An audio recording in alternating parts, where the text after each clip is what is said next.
Hello बच्चों, let's read a given question. The question says which of the following figure represents the electric field lines due to a single positive charge.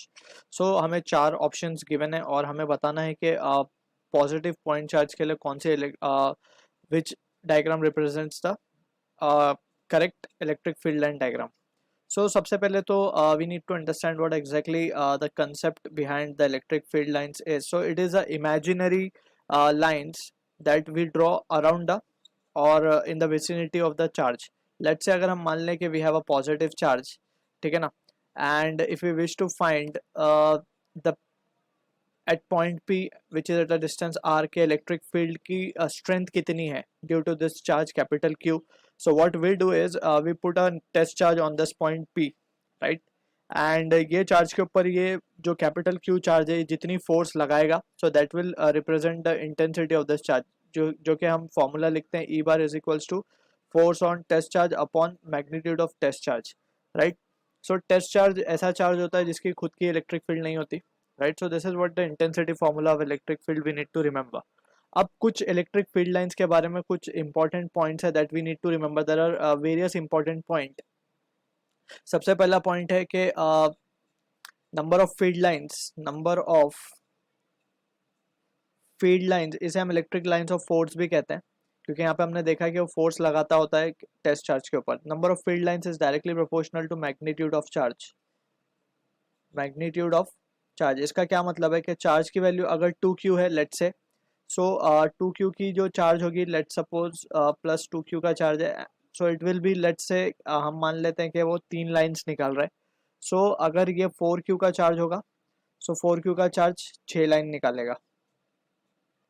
So this is how we can say okay, this is how we write uh, the number of field lines is directly proportional to magnitude of charge.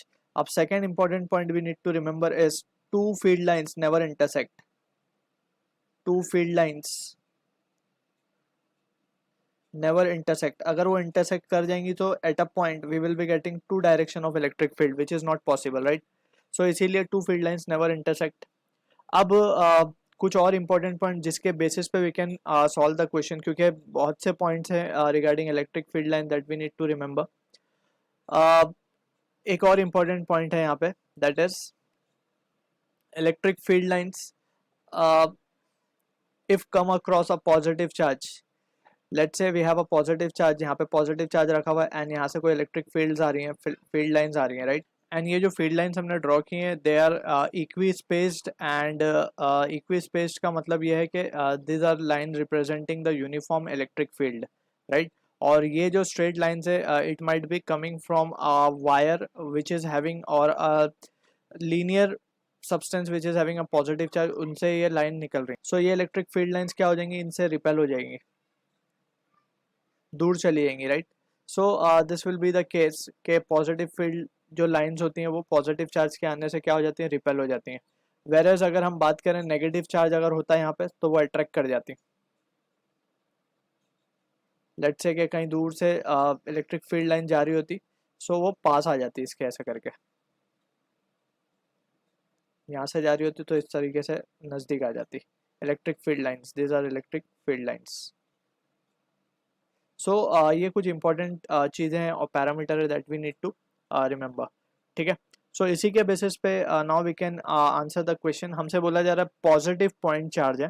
So positive point charge की अगर हम बात करें, so for a positive charge we know के जो electric field line होती है वो ओरिजिनेटिंग नेचर की होती है, radially outward it originates the field line. So एक चीज़ हमें ये ध्यान में रखनी है for a positive charge. Similarly for a negative charge जो फील्ड लाइन होती है that is terminating in nature. And यहाँ पे वी आर शोइंग दिस, और ये जो फाइनली पॉजिटिव चार्ज होगा ये टर्मिनेट कहाँ होगा जाके, इन्फिनिटी पे. ये कहाँ से आ रहा होगा, इन्फिनिटी से, right. So this are the thing we need to clear with. They do not form close loop, right. ये जो फील्ड लाइंस होती है ये क्लोज लूप फॉर्म नहीं करती, ये भी एक पॉइंट है वी नीड टू रिमेंबर, ठीक है. अब यहाँ पे अगर लेट से हमारे पास प्लस टू क्यू और माइनस 2q चार्ज रखा होता तो जितनी फील्ड लाइन इसमें से निकलती उतनी इसमें जाके टर्मिनेट हो जाती, क्योंकि दोनों का नेचर सेम है और दोनों का मैग्नीट्यूड सेम है, राइट. सो ये यहाँ जाके क्या हो जाती, जितनी भी फील्ड लाइंस इसमें से निकलती जैसे हमने 2 दिखाई तो दोनों की दोनों यहाँ टर्मिनेट हो जाती। लेकिन अगर ये माइनस क्यू होता तो सिर्फ एक ही लाइन जाके टर्मिनेट होती। बोलने का मतलब ये है कि दोनों का मैग्नीट्यूड सेम होना चाहिए for every line originating from plus, so that it can terminate on the negative side, right. दोनों का वैल्यू सेम होना चाहिए। So this are the things. अब यहाँ से हम देख सकते हैं कि पॉजिटिव चार्ज का ओरिजिनेटिंग होता है। सो यहाँ पे हम देख सकते हैं कि जो हमारा ऑप्शन है it will be the correct answer. B को तो हम डिस्कार्ड कर सकते हैं, this will be the case of negative charge, right. और सी के भी हम देख सकते हैं कि जैसे हमने ये केस डिस्कस किया, पॉजिटिव चार्ज अगर रखा हुआ है तो फील्ड लाइंस कहाँ जानी चाहिए, बेंड हो जानी चाहिए अवे। और similar will be the case for option D also. So option A is the answer to the question. I hope you understood the solution. All the best.